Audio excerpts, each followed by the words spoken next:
You think that Houston can pull off the upset in this game? Yeah, I do, because the defense travels in the NFL. So when you look at the Houston Texans, personnel-wise, they could be one of the most talented defensive groups in the AFC. So I look at them. If everyone's healthy. If everyone's healthy. And everyone's healthy right now. Exactly. Yeah. Everybody's healthy right now. So that, that's the thing that you have to look at. You saw they had an impact in that game in week 3 last season when you had the strip sack from Whitney Merciless. Jadeveon Clowney returned it for a touchdown. They're going to have that kind of impact again on the game. They got to limit the points from the Patriots, though. And with the skill position players that Tom Brady has, or lack thereof, I think it's a good chance that Houston Texans defense can neutralize the Patriots offense. Offensively, they can't have the mistakes. Deshaun Watson was right. They can't turn the football over. When they get in the red zone, they do have to capitalize. You got to score 7. You can't settle for 3, because you know eventually, if Tom Brady has enough chances, he's going to put up points on the board. And that's what happened last year. The Texans had a lead late, even though Deshaun had a couple picks in that game. Deshaun turned the ball over a lot last year. He was just so dynamic elsewhere that he was able to overcome it. But the Texans had a lead late. They ended up not going for it on a 4th down. They obviously should have, and Brady drives New England down the field for the victory. How can the Pats avoid the upset, if that's the question? The first thing that they will do, and I am certain this is what Bill Belichick is game planning for, is take DeAndre Hopkins out of this football game. You have to. He is a special football player. He has put up all-pro caliber stats with a who's nobody of quarterbacks. I mean, with some of the worst collection of quarterbacks since he came in the league. We're talking Osweiler, Savage, Keenum, Yates, Mallett. I mean, it is. You're right. I mean, those are his guys.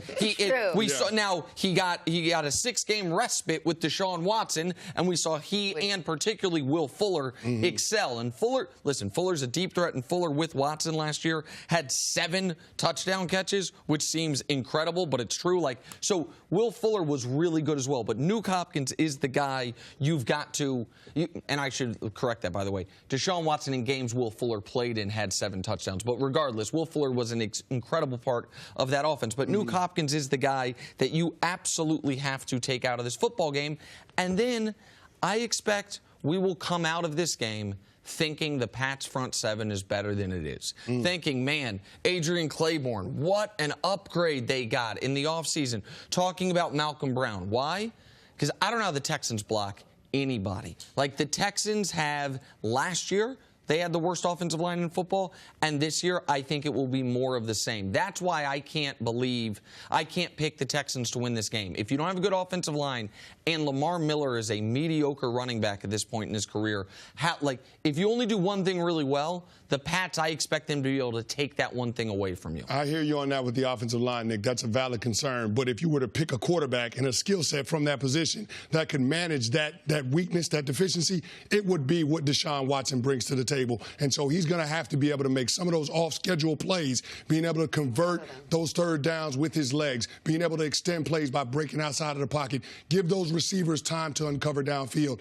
Make those big plays in the passing game. Deshaun Watson has to be capable of pulling off some of that if they're going to win in Foxborough. We go back and forth on how high people are on Deshaun Watson from only seeing limited action last year. It was explosive action. He played great at Clemson. But, I mean, how high are you on Deshaun Watson? Well, you saw the control. You saw the test case last year. When Deshaun Watson was the starter for that team, they averaged over 30 points a game. When he wasn't, it was in the low teens. So, I mean, he's that big of a difference for that team. But it was 6 games. There were a lot of picks. So, I mean, do you factor that in? You have to factor that in. You do get concerned with the turnovers, but one thing that you don't want to stop is him being aggressive.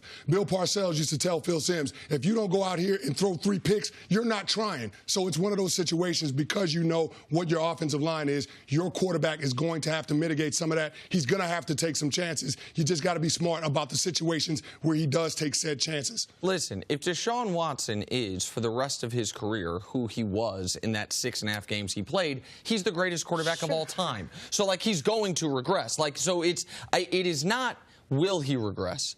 It is how much will he regress. Nobody can keep that level of play up. We've never seen it. I'm not being hyperbolic. Like, his passer rating in those games would be the best in NFL history. His touchdowns per game would be the best in NFL history. So he's going to regress somewhat. The question is it going to be a 15% regression, which would still be a Pro Bowl level player, or is it going to be a 35% Dak Prescott type of regression, where you go from lighting the world on fire rookie year to a middling quarterback? He doesn't have the help on the line and in the running game.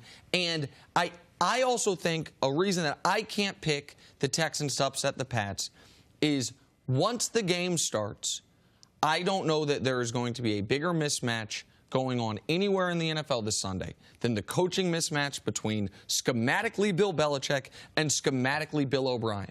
Bill O'Brien, since the day he got to Houston, has not understood and has not fixed some of the most basic parts of coaching. They lost a game against the Pats last year they shouldn't have because of this. Then the next week they lost another game against Seattle that they shouldn't have because of this. Games Deshaun Watson was in where they just could not get the clock right, get the fourth down decisions right, get the end of half right, and Bill Belichick never messes any of that up. So that the Pats go into this game up 6-0 in my eyes. So, like, the Texans have to overcome even more than you would in a normal game. The other mismatch, I would say, is trying to neutralize or stop the one guy that you know Tom Brady's going to throw the ball to, and that's Gronkowski. How did the Texans stop him? Well, you're going to have to bracket him. You're going to have a linebacker underneath, and you're going to have somebody in the secondary over top. It's not going to be one person. It's not going to be the same two people the entire time that are double-teaming Gronk, because the Patriots are going to move him around the formation. But you have to be aware of where number 87 is.